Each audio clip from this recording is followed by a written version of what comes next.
Today I'm going to review on the new WPL C54-1RTR. This original RTR tires, they're not really that bad, it's just that they're fit only for trailing purpose.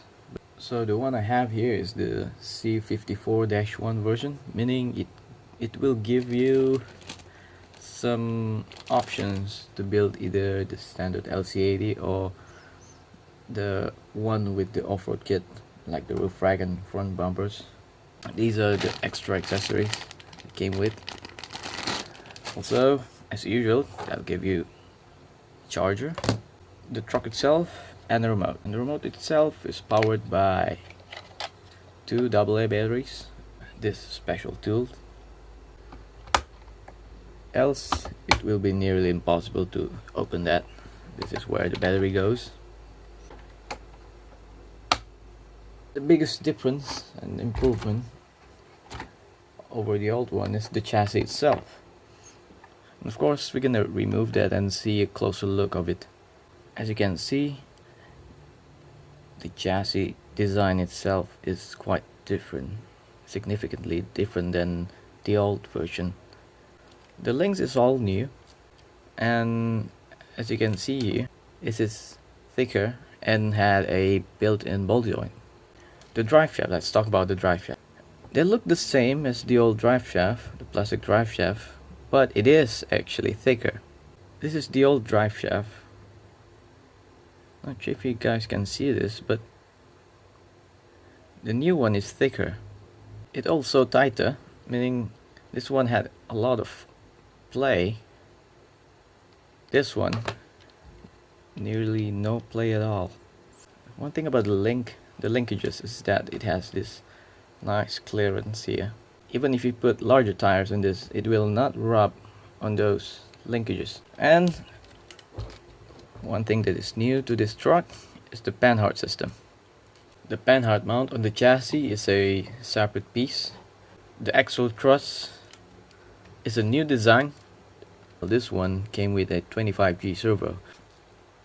The shocks, an all new design. It had a coilover spring with an adjustable preload and adjust the spring rate or the height of your rig. The chassis also had a built-in shock tower. It had 3 holes there, maybe for a different mounting point, I guess. Same goes to the rear. The biggest improvement of all is the gearbox, and it had this nice counter-rotating shaft. The electronic board on this rig is also updated. Now it doesn't produce any sound at all, because on the old electronic it produced that annoying beeping sound when you're trying to press the throttle, and the modulation is quite smooth. Let's see how this thing runs, especially with that bumper on.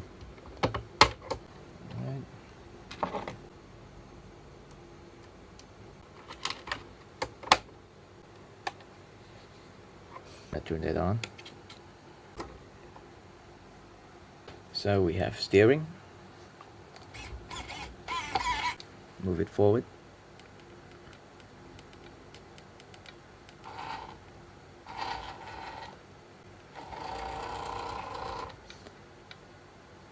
So I'm probably just gonna talk while driving my truck.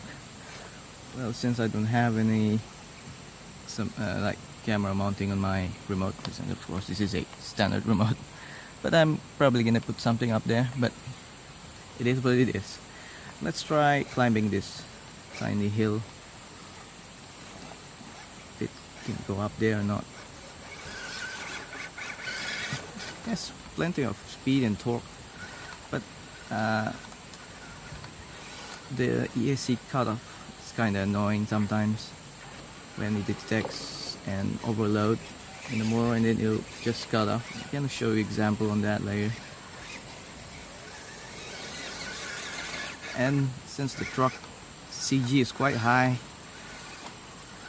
it like to roll over on its side constantly. Yep, like that.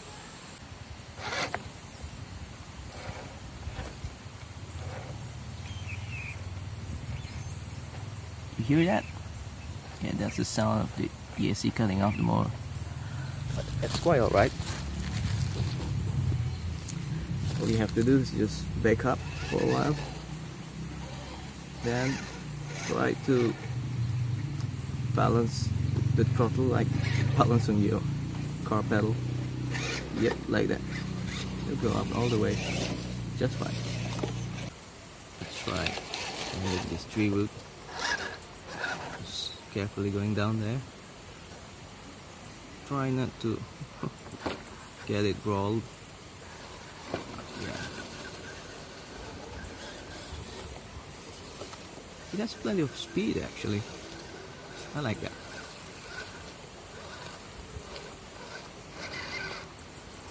Okay, let's try and get up here.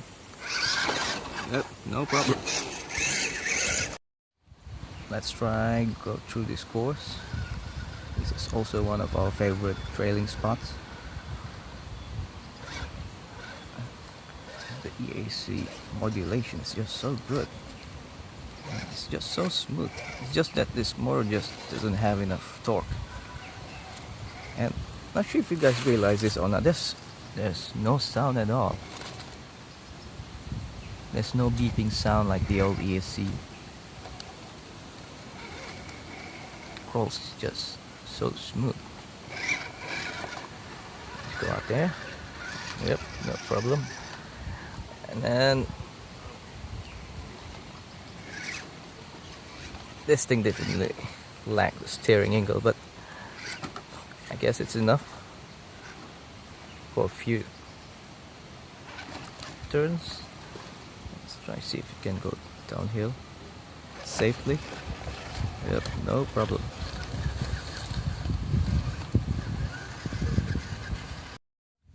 Let's try a new location. This is quite a steep side hill. Let's see if it can go through without rolling over.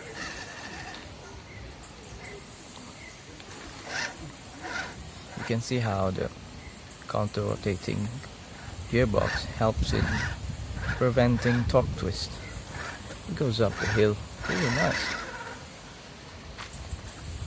Yep, motor just cut off. Just need a little bit of gas.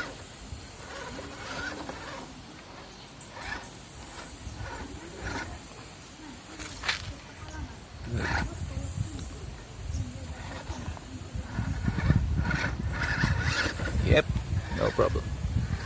Let's try and go up here.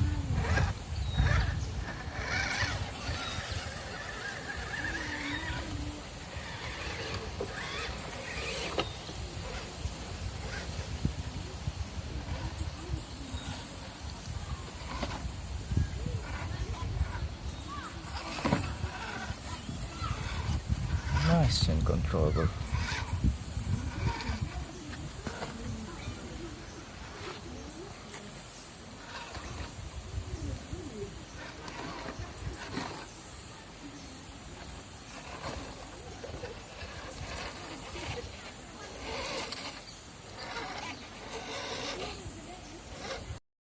So that was the footage of the running video.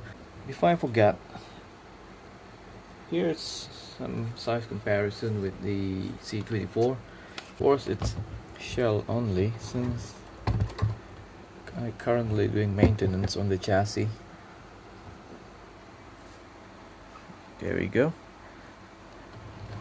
They're almost the same size, but of course the C54 is actually supposed to be bigger than this one if you want to count the accurate scale.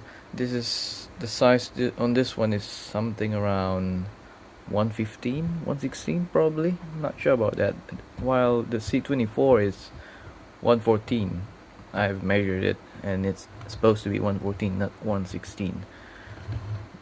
This is the size comparison with a D22. Yeah, of course the D22 will be a lot bigger because this is 1/10 scale. See, this is a lot bigger. As for the length, you can see the D32, no, I mean the D22 is a a lot longer. Well, I guess that's it for the review on today. I hope you guys do the video and find it helpful. I will improve my video later on. Like and subscribe if you love the content, and I'll do better next time.